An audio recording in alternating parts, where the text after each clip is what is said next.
আসসালামুআলাইকুম ঐশীস ওয়ার্ল্ডে আরেকটি রেসিপি নিয়ে এসেছি। আগেই বলে নিয়েছিলাম এই রেসিপিটা শেয়ার করে নিব। আর এটা হচ্ছে ডিম মামলেট করে ভুনা করে নেওয়া। এভাবে ডিম মামলেট করে ভুনা করে নিলে গরম ভাত, খিচুড়ি, রুটি, পরোটা সব কিছুর সাথে কিন্তু খুব ভালো যায়। একবার বানিয়ে খেয়ে দেখবেন, আমি কথা দিচ্ছি আপনাদের সবার কাছে খুবই ভালো লাগবে। সবসময় একই খাবার খেতে কিন্তু একঘেয়েমি লেগে যায়, একটু ডিফারেন্ট খেতে ভালো লাগে, তাই না? এই জন্য আমি নিয়ে নিয়েছি প্রথমে 3টা ডিম, সাথে নিয়ে নিয়েছি 1 টেবিল চামচ পরিমাণের মতো পেঁয়াজ কুচি, মরিচ কুচি এবং ধনিয়া পাতা কুচি। ব্যাস ভালো করে ফেটিয়ে নিচ্ছি। দেখতেই পাচ্ছেন ফেটানো হয়ে গিয়েছে। ফ্রাইং প্যানে দিয়ে দিয়েছি।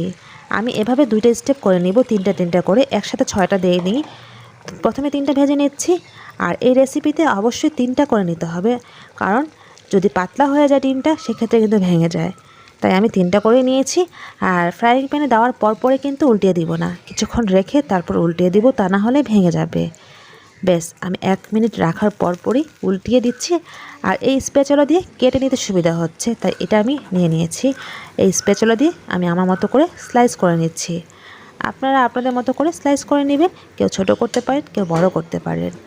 ব্যাস এভাবে আরও কিছুক্ষণ চুলায় রাখবো, যতক্ষণ না ব্রাউনিশ না হবে, এরকম ফুলকো হয়ে না যাবে ততক্ষণ পর্যন্ত চুলায় রেখে দিতে হবে।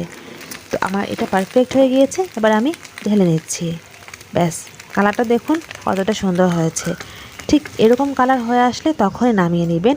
আর একটু সাদা সাদা থাকলে নামিয়ে নিলে সেটা নরম থাকে, যখন আমি পানির মধ্যে দিব তখন কিন্তু ভেঙে যাবে। তাই একটু মোটা করেই ভেজে নিতে হবে। এরকম আমি 2টা স্টেপ ভেজে নিয়েছি। যাই হোক, তাই এরকম অবস্থা হলে নামিয়ে নিয়ে নেক্সট স্টেপে চলে যাই। এখন আমি একটা ফ্রাইং প্যান বসিয়ে দিয়েছি, সাথে পেঁয়াজ কুচি দিয়েছি, তেল দিয়েছি, একটু নাড়িয়ে চাড়িয়ে নিচ্ছি। পেঁয়াজটা একটু ব্রাউনিশ হয়ে আসলে আমি দিয়ে দিব দারুচিনি আর এলাচ। এবার এটাকে ফোড়ন নিয়ে আসবো কিছুক্ষণ নাড়িয়ে চাড়িয়ে। আর ইচ্ছে করলে আপনারা এখানে তেজপাতা দিতে পারেন, বাট তেজপাতার স্মেল আর ভালো লাগে না।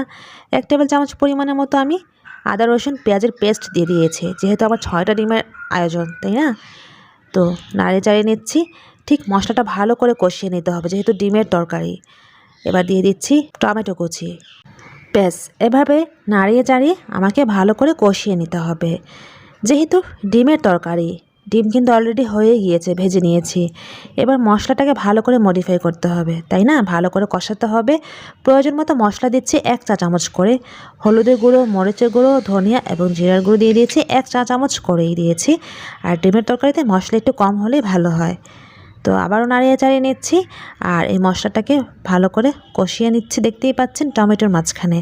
তো টমেটো যেহেতু দিয়েছি, পানি এ পর্যায়ে দিচ্ছি না, একটু পরেই দিব। আর দিয়ে দিলাম লবণ।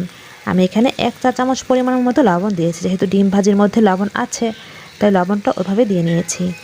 আপনারা ইচ্ছে করলে এক্ষেত্রে সয়া সস, টমেটো সস দিতে পারেন, বাট আমি সেটা স্কিপ করে গিয়েছি। যাই হোক, আমার কাছে সয়া সস আর টমেটো সস থেকে মনে হয়েছিল টমেটো কুচিটাই বেস্ট। এবার পানি দিয়েছি টমেটোটাকে সেদ্ধ হয়ে আসার জন্য। নাড়িয়ে চাড়িয়ে দেখাচ্ছে, দেখুন। ব্যাস টাইম নিচ্ছি সেদ্ধ হওয়া পর্যন্ত। সেদ্ধ কিন্তু মোটামুটি হয়ে গিয়েছে, ওপরে তেল চলে এসেছে, দেখতেই পাচ্ছেন পারফেক্ট হয়েছে। আরও কিছুক্ষণ রাখবো। তো পানিটা একটু শুকিয়ে আসলে তারপর আমি ডিম দিয়ে দিব। তার আগে দেখিয়ে নিচ্ছি, দেখতেই পাচ্ছেন বুদবুদ হচ্ছে এবং পানিটা শুকাতে সময় দিয়েছি। এ পর্যায়ে না ঢাকলেও হবে।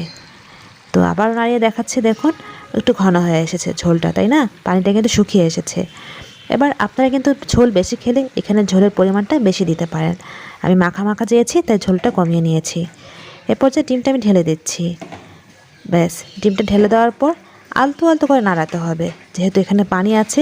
ডিমের গায়ে লেগে গেলে ডিমটা কিন্তু এমনিতেই সফট হয়ে যায়। বেশি উল্টাপাল্টা করে নাড়িয়ে চাড়িয়ে নিলে ডিমটা ভেঙে যাওয়ার চান্স থাকে, তাই না? তাই আমি দেখতেই পাচ্ছেন একটু আলতো আলতো করে নাড়িয়ে আপনাদের দেখাচ্ছি। কতটাই মজা হয়, এভাবে বানিয়ে খেয়ে দেখবেন। এবার চুলার আঁচটা আমি কমিয়ে দিব। চুলার আঁচটা কমিয়ে রাখলে ভেতরে মশলাগুলি পৌঁছে যাবে, তাই না? তারপর কেউ চাইলে ওপরে ধনিয়া পাতা কুচিয়ে দিতে পারেন। আমি মরিচ দিয়ে দিয়েছি। আমি যেহেতু মরিচের গুঁড়ো দিয়ে দিয়েছি, তাই ফালি করে দিইনি, কাঁচা মরিচটা আস্ত দিয়ে দিয়েছি, জাস্ট স্মেল হওয়ার জন্য। তো দেখতেই পাচ্ছেন আমি কীভাবে উল্টিয়ে নিচ্ছি, আলতো আলতো করে উল্টিয়ে নিচ্ছি।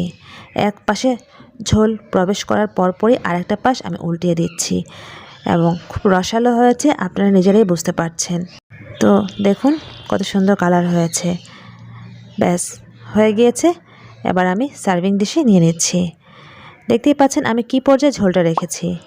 আপনারা চাইলে কিন্তু ঝোলের পরিমাণটা বাড়িয়েও দিতে পারেন। আবারও বলছি, আমি মাখা মাখা চেয়েছি যেহেতু খিচুড়ি দিয়ে খাবো আজকে। তো আমি ডিশে নিয়ে নিয়েছি, এবার টেবিলে নিয়ে যাব। আর কি দিয়ে খাবো সেটা আপনাদের মাঝে শেয়ার করে নিচ্ছি। তো আজকে আমি এটা বানিয়েছি খিচুড়ি দিয়ে খাওয়ার জন্য, তাই ভাবলাম আপনাদের মাঝে শেয়ার করি। তো এখন আমি আমার প্লেটে নিয়ে নিব খিচুড়ি আর এই ডিম ভুনা।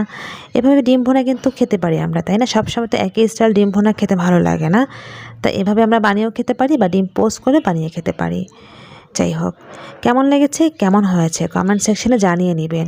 যদি কোনো ব্যাপারে কোয়ারি থাকে বা কোনো টিপস জানার ইচ্ছে থাকে রান্না বিষয়ে, অবশ্যই আমাকে কমেন্ট সেকশনে জানিয়ে নেবেন, আমি রিপ্লাই দেওয়ার ট্রাই করে নেব।